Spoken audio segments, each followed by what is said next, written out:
imebwagika damu isiyokuwa na hatia, jambo ambalo sio sahihi. Sisi kama serikali, jambo hili limetuhuzunisha sana na limetusikitisha sana, kwa sababu kati ya kazi ambazo tumepewa kuzifanya, yani kwenye ile listi ya majukumu yetu sisi kama serikali, jukumu namba 1 ni ulinzi wa wananchi na mali zao. Inapopotea roho ya yote mmoja katika matukio ya kikatili kama haya, mnakuwa mmegusa, mmetuwekea doa kwenye kazi ambayo tunatakiwa kuifanya. Mimi pamoja na baadhi ya wajumbe wa kamati ya usalama, tukio hili ni la kinyama. Tukianza na hilo moja la mama, kilichomkuta mama hakijatufurahisha. Lakini pia hata kilichomkuta huyo kijana aliyefanya uhalifu hakijatufurahisha. Ndugu zangu, nchi hii inaongozwa kwa sheria, kanuni na taratibu. Ninaomba niwaambie kwamba kosa la kuchukua sheria mkononi ukipatikana, wewe pia utachukuliwa hatua kwa mujibu wa sheria, kwa sababu nchi yetu hii inaongozwa kwa sheria, kanuni na taratibu. Fikiria kama kila mmoja angekuwa anaruhusiwa kuhukumu, kuna mtu angekuwa bado anatembea mpaka leo? Kuna mtu angekuwa anaishi mpaka leo?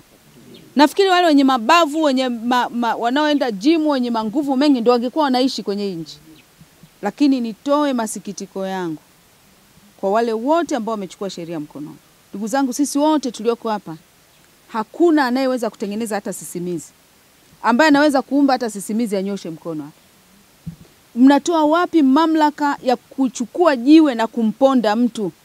Mmepata wapi mamlaka ya kuua mtu? Mimi ni mkuu wa wilaya, pamoja na mamlaka yote niliyopewa na serikali ya Jamhuri ya Muungano wa Tanzania, siwezi kuua, sijapewa mamlaka ya kuua. Wewe raia wa kawaida unatoa wapi mamlaka ya kuua? Na nani amewapa mamlaka ya kuhukumu? Hata kama umekosea, tuna mifumo ya kwenda kutoa hukumu kwa hao ambao wamekosea. Hata kama umekosea, tuna mifumo ya kwenda kutoa hukumu kwa hao ambao wamekosea.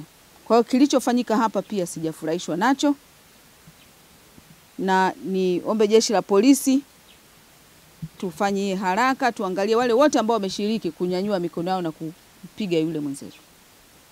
Lakini watendaji, mkashirikiane na maafisa biashara kukagua leseni za maduka haya mtaani. Haya maduka ya vyakula yanaonyesha kabisa bidhaa ambazo unatakiwa kuuza.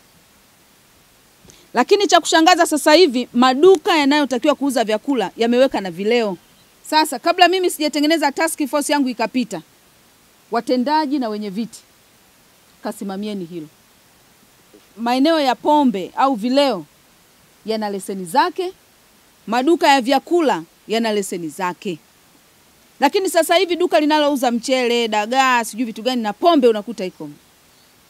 Sukari, yale ni maduka ambayo tunataka yafunguliwe muda wote kuanzia asubuhi. Lakini maduka ya vileo tunaweza tukaamua kwamba maduka ya vileo sasa hivi hakuna kufungua asubuhi ili watu wakafanye kazi. Hata humu ukiangalia kuna vijana wamechakaa. Mimi nikiwaangalia na waona.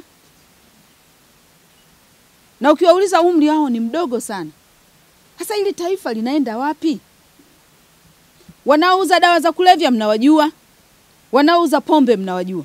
Sasa huyu kijana hapa asingekuwa ametumia hizo dawa za kulevya kama mjomba anavyosema, asingekuwa amekatisha maisha ya mama.